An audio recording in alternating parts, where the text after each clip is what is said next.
Hey guys, what's up? And welcome to the But Mostly Disney podcast. I almost said my own podcast name wrong. That's sometimes I need coffee at night. Andrew's here with us. How's it going, buddy? What's going on? Happy Saturday, everybody. Yeah. And so again, guys, we are not professionals, as much as it seems. I know, like we are. Wink, wink, nudge, nudge. So we life gets in the way, and we've been rotating the days around here and there. We are going to. I know I have at least a good run of Thursdays coming up that I blocked off, so we should be able to have some consistent live times, and hopefully we can get our group going up. And because I really like seeing people in the chat, and it's a lot of fun. Yeah, Thursdays are good for me, so we'll push forward and build our family. We're trying. It's hard. It's hard. So this week, I thought what we do, just because it's kind of avant-garde and on and off night anyway, let's talk about Christmas in the parks. I know we chatted a little bit about Jollywood after that, but there's tons of other stuff that goes on. And Andrew, you've been there for Christmas at times. We've experienced Christmas down there. We've gone during Thanksgiving or the week after Thanksgiving. We'll actually be there the 26th, so we'll be there the day after, but we'll still be able to experience a good bit of it this year. And Christmas and Disney Christmas runs from what, the day November 1st till July 2nd or something like that, or January 2nd. July 2nd. It feels like a long time. Yeah, it does. Not as long as Halloween though, but that's true. That is true. Halloween August is weird to me, and I've always, up until this year, we have a very strict rule in our house. There's no Christmas until my pumpkin pie is finished at Thanksgiving dinner. Once I finish that last bite, I tear up my shirt. I've got a Disney Christmas shirt on. We go home. The next day we get our tree and we do Christmas. And we also very strict into it that on the we do the 12 days after Christmas. And then this year, yeah. Yep. So we take it all down. This year, however, in order to try to get to Jollywood when it opened, I broke some rules, and I'm not going to lie, it felt pretty good. I think I'm okay with it. Yeah, we put our tree up early this year just because we were leaving on the 26th and not coming back till the 3rd. But then we're like, we'll just leave it up longer. We'll put it up earlier and leave it up longer because, it's a season. And a lot of people, wait till Thanksgiving or, when I was growing up, my mom's birthday is the 10th. So we wouldn't get a Christmas tree in our house till the 10th. But and I've never had a problem with someone else. If you want to have your Christmas tree up at Thanksgiving dinner, that makes sense. It is the holidays, right? So I get it. It was just for us that I like each holiday to be delineated, right? So that I have a Halloween, a Thanksgiving, and then a Christmas. But I don't have a problem with it. I love Christmas. It is my favorite time of the year. So I really want it condensed and laser focused, and I want it to start when it starts and ends when it ends. So yeah. So my wife is that way. She loves Thanksgiving, and we won't talk about Christmas till then. But with a little bit of change, I love Christmas, not for just because of Christmas and the meaning behind it in my faith, but my birthday is Christmas Day. Is it really? And my wife's is the day after. No. Yeah, I have a twin sister, so. Holy moly! I have twins. Yeah, you mentioned that. Yeah, and boy, girl, same thing. Christmas in our house has always been different, but I'm thinking about Christmas year round. It's just that's right. Been that way. Does that get you? Do you get less presents because you're? I saw a meme the other day. It wasn't a meme. It was more like a cartoon. It was the three wise men at baby Jesus, and when they hand him the frankincense and myrrh, he says, "This is your birthday and your Christmas present." I thought that was hilarious because I've had that happen before. Family has done that to me. Hey, two birds, one stone. Yeah, but most of the time, like when I was a kid, my mom luckily had a birthday party for us in July. So she separated it, so we got. That's nice. That's the way to do it. It's cool. And Christmas at Disney is, even more special. I thought it was weird. They have Halloween parties from August till the 31st, but come the 25th, no more Christmas parties after the 25th because we were going to try to go on the 26th. We had some friends going that's never been to a party. So I thought, all right, we'll surprise them with that. But no, 25th, it's done. It's over with. Oh, wow. Yeah. Are y'all gonna go to Epcot for Festival of the Holidays? Yeah, we're going there. My wife loves Epcot, so we have to go there every trip we go. So we did that. We got lucky when the first year they did the Festival of the Holidays, we were there, and they had the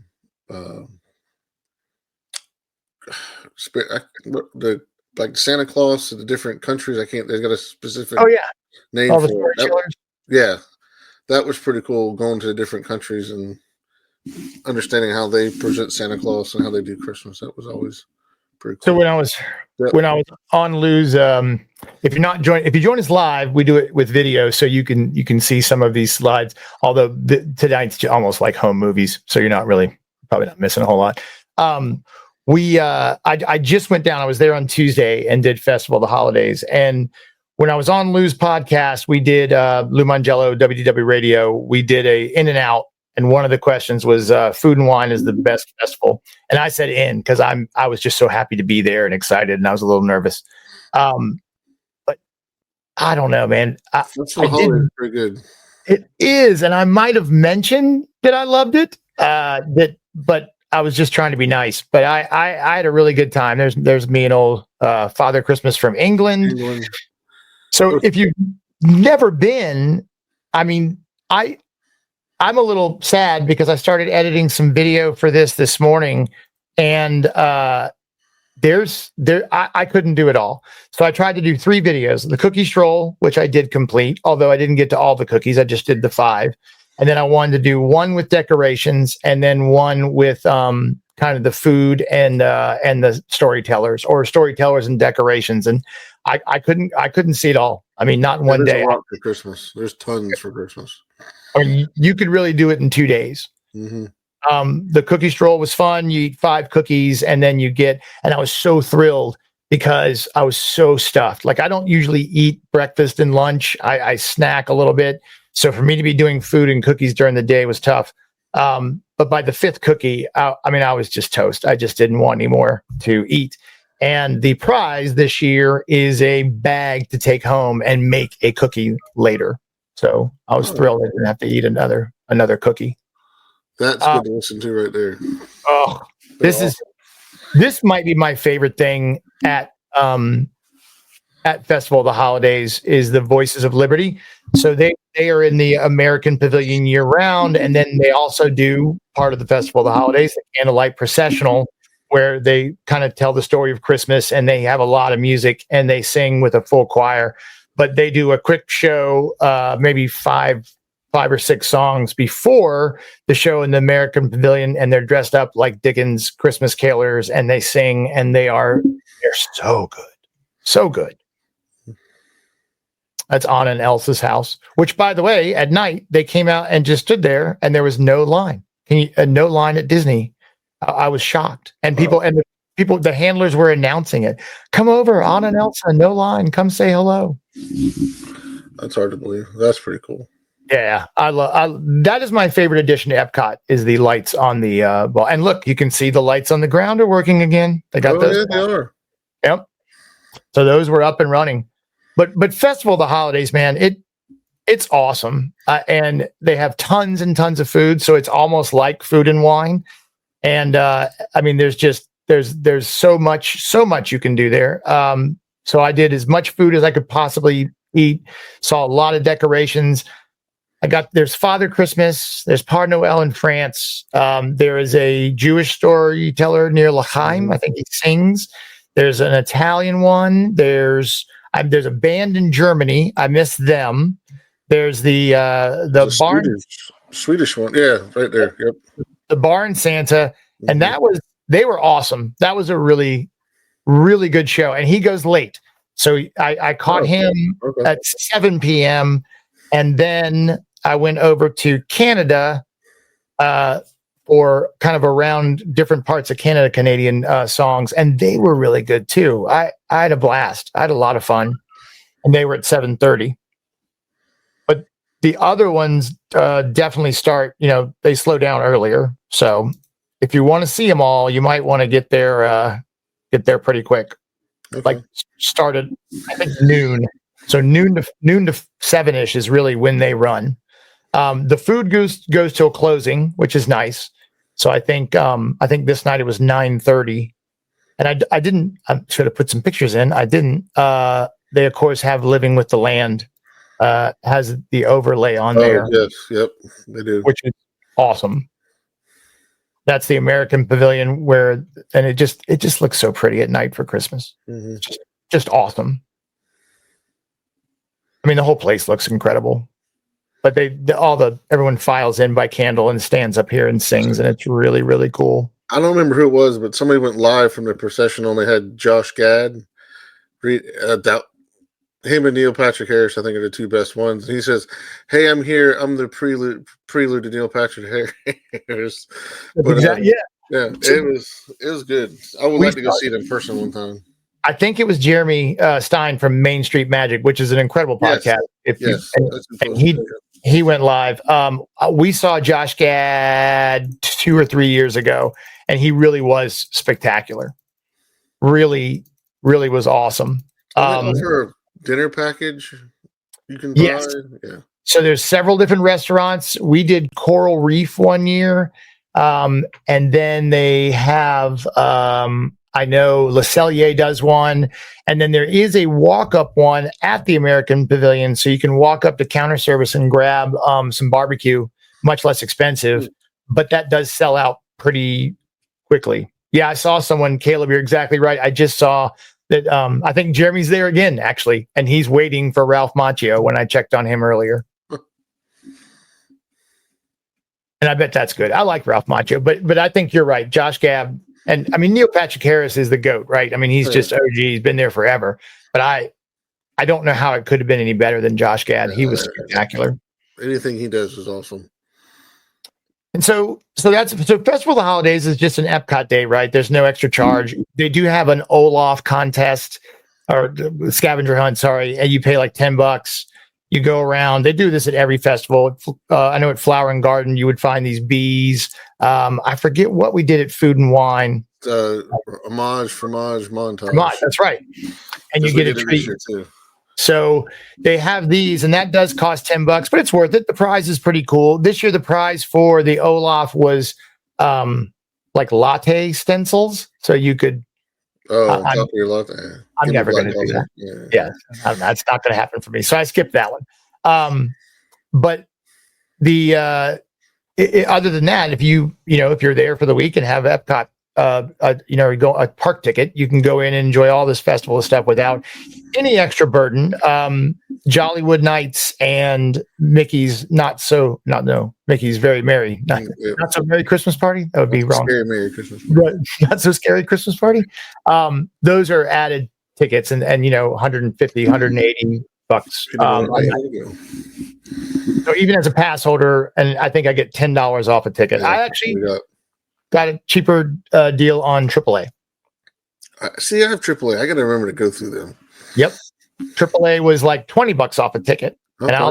And that's a snack, right? So I'm always thinking. And those parties, I like them. I think they're worth it. I can understand where someone would think, look, I've already paid for a ticket. This isn't fair. It's too much money. I absolutely respect that. However, we did a balance at Jollywood, and I think we've already talked about it, so I won't bore everybody to tears. But we did a really, half ride, half festival. Mm-hmm. And we got all the rides in. So it was like a day in the park and, did plenty of the Christmas stuff. So we were real happy with that.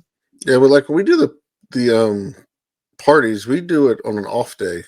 Like our drive down day, we'll pick a day there's a party. So we're not really, we bought the ticket, but we're not buying a park ticket and a party ticket. But, we have annual passes. So we're already shelling out that money anyways, but we're getting a little bit of a discount for the party ticket plus whatever merchandise and food you buy while you're there. You get a little bit of discount for that too. So, if you plan it that way, I don't think it's too terribly bad. Now, if you're going to Magic Kingdom and you're going down for a week and you buy that ticket and you buy another ticket on top of it, yeah, I can understand that a family of four, that's going to get expensive. Yeah, it's all about planning. That's right. I was just on another podcast, and that's what we were talking about. You there's expensive and then there's value, right? And the example I always give, and you have to decide what it is for yourself. My lift from Polynesian to Boardwalk was like $13 plus tip, or maybe $8 plus tip, something like that. Minivan was $44. So I took the lift because it was cheaper. However, I don't think $44 is a bad deal for what you get in the minivan. Mm-hmm. I agree. The service is incredible. The experience is elevated. The value is there. I just didn't need the value, so I was good for saving the money. Yeah. And then, speaking of saving money, the other thing you can do for free is resort hop, right? Christmas trees. I missed Animal Kingdom this year, and I won't get back till January 10th. And I don't think I'll get to see Animal Kingdom.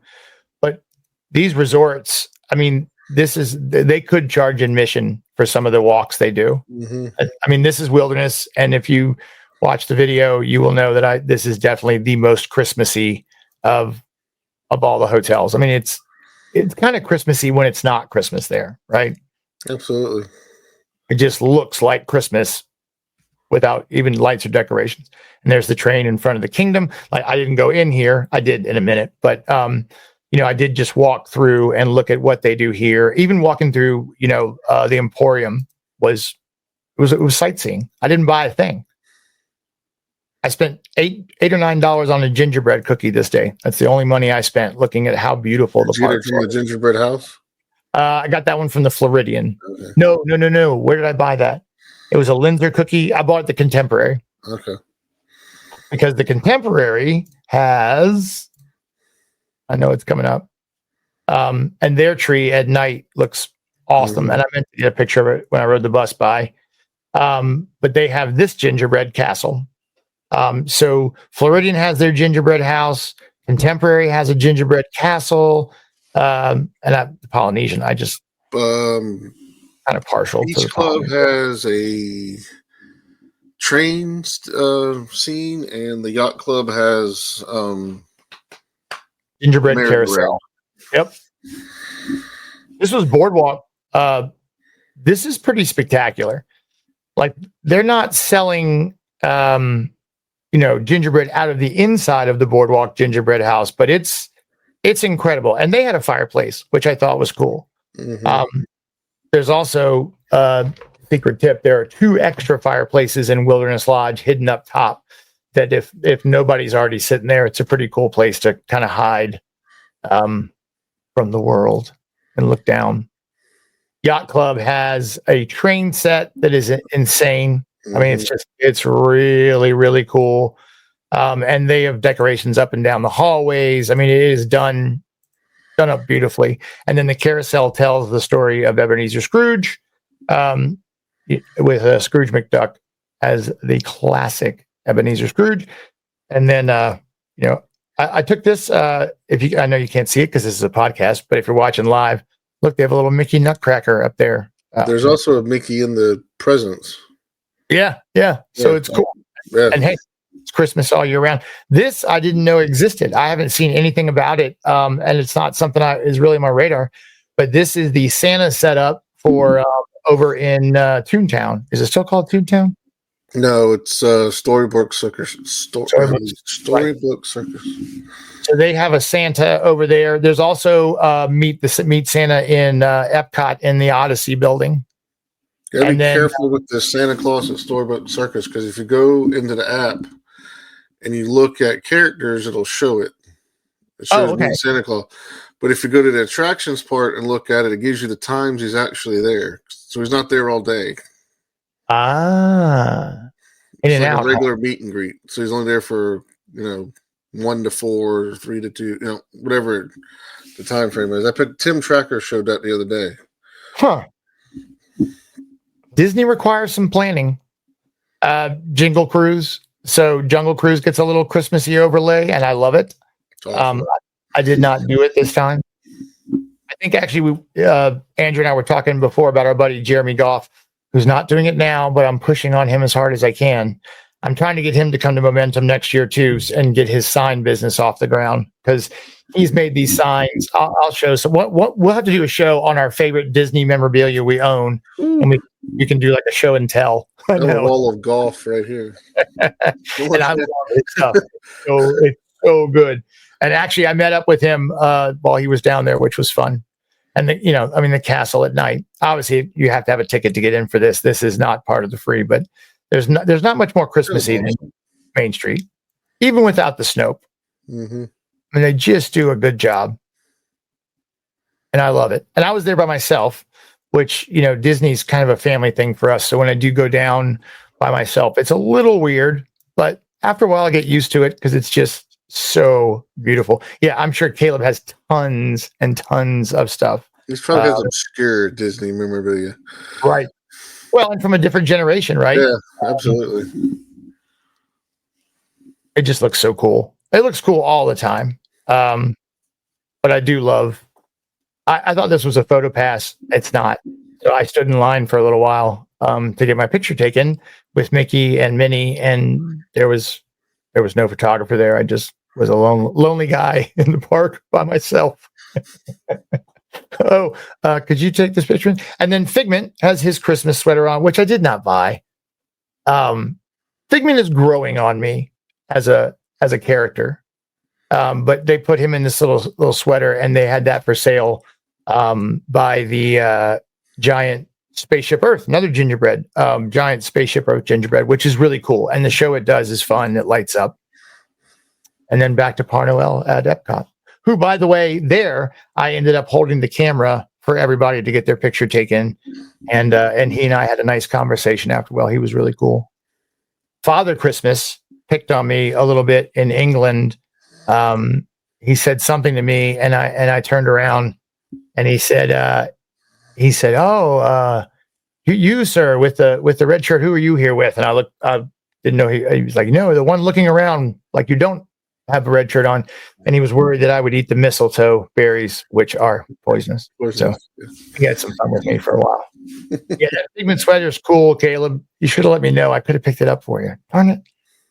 Yeah, and Caleb brings up, he was on our podcast last week. You should go back and, was it last week? Week before. I think episode 7. And he talked about Disney Channel, of which he's absolutely an expert. But they got the Polynesian, the new tower opening next week, 17th, right? Mm-hmm. 3 days. 3 days. There's not a sign for it today. It looked pretty cool. Kind of retro sign but it looks like a giant apartment building, if you ask me. It does. It's not. So here's the thing. Obviously, I'm pro Disney, and I try to be very positive. I don't think it looks as bad as everybody says it does. It is jarring as a skyline, right? I think I would have matched the roof line to the current Polynesian the same way they did with Floridian. Mm-hmm. However, people don't sit around and complain about Bay Lake Tower all the time, and that looks nothing like the Contemporary. That looks like a regular hotel to me. True. The one thing I've noticed, and we stayed at the Riviera, and while a beautiful hotel, thought it was okay as far as Imagineering. Like, I think it's well built and well done and well designed. It's very well. Right. It's a very weak theme. And like my daughter said, it's just a regular hotel with a fancy roof. Now, if you go inside Grand Destino, it's very well themed, I think. They did a great job there. We're staying there in 2 weeks. In the tower? Yeah. I haven't done that yet. Yeah, Yeah. There's a giant picture of Walt and Mickey on either side of the wall when you walk in. And there's a bunch of, the Dahlia story. There's pictures of that. And behind the bar is a giant hidden Mickey behind the bar.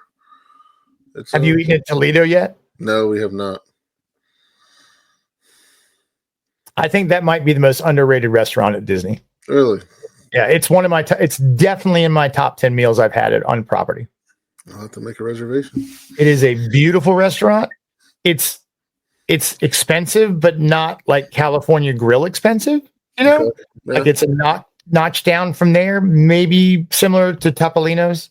But the whole roof changes color during your meal. There's trees inside. We had fireworks view out the window. I mean, it's really nice. And I had a great steak there. It was awesome. Really, really liked it. And I saw Lou Mangello was posting some Instagram stuff from there. I'm excited. I think they needed a bigger pool. I think. Yeah, it is a very small pool. We were talking to the other resorts. Yeah. And we were talking about hotels, and one of the things that I think as you go up in price from moderate to to deluxe, the people at the pool decrease. The number of folks sunbathing. Like when we go to contemporary, we always are able to find a place to put our stuff. A chair, a table, whatever. Polynesian's tough. Polynesian's very difficult to find your spot. Caribbean Beach not Caribbean Beach. The beach club's very tough too. Yeah, that's a ginormous pool. But at least that's 2 hotels taking it up, right? You've got 1 hotel taking up a very small pool. And they got somebody there checking your wristband and make sure you're staying at the resort. Yeah. Although we had a difficult experience July 4th, and I think I've talked about it, but we came back from playing golf and they wouldn't let us in the pool, and we were a little bummed. We were so hot. I mean, it was just, I was melting. Although the pool wasn't very cold, so it wasn't like it was going to be the most refreshing dip in my life, but I wanted something. So What else? Can you think of anything else Christmassy that we're missing here? Andrews has got dinner waiting for him. So I don't think of it. Just when you go down there, if going to Disney from after Thanksgiving till the week after Christmas, if that doesn't put you in the Christmas spirit, you need to get yourself checked, because it's magical. It's fun. They got music playing. Not that everybody's in a good mood not in a good mood to go on vacation, but it's Christmas. How can you not be in a great mood? It adds a little cherry to the top when it comes to your Christmas vacation. Yeah, and you just need, life's about setting expectations, right? So you've just got to be ready for the crowds, right? I was going to say, pack your patience. It's going to be busy. Now, this past week wasn't bad. I didn't feel like it was terrible. I try not to. Again, I keep saying this, that like I'm not a negative, like Lou. I'm not a sweets guy. I'm not a negative guy, but I do find it funny, the lack of awareness from people at the parks. Like, and I'm debating on whether or not to leave it in the video, but there's some people who are literally just standing in the middle of the walkway. I hate that. Nothing. No awareness to anything. Get out the way. I know. And I don't want to be rude. It's Christmas time. They got the scooter. They just stop in the middle of the walk. But it's just like, and talking about awareness of that, like people get on Facebook or Instagram, people put, I can't believe the crowds at this time of the year. Did you not do your research before you went down? Now, I have a child that's in school, so we have to go around school time, so I know it's going to be busy. Plus, I'm an annual pass holder, so if I don't ride Tron this time, when I go back in February, I can ride it then.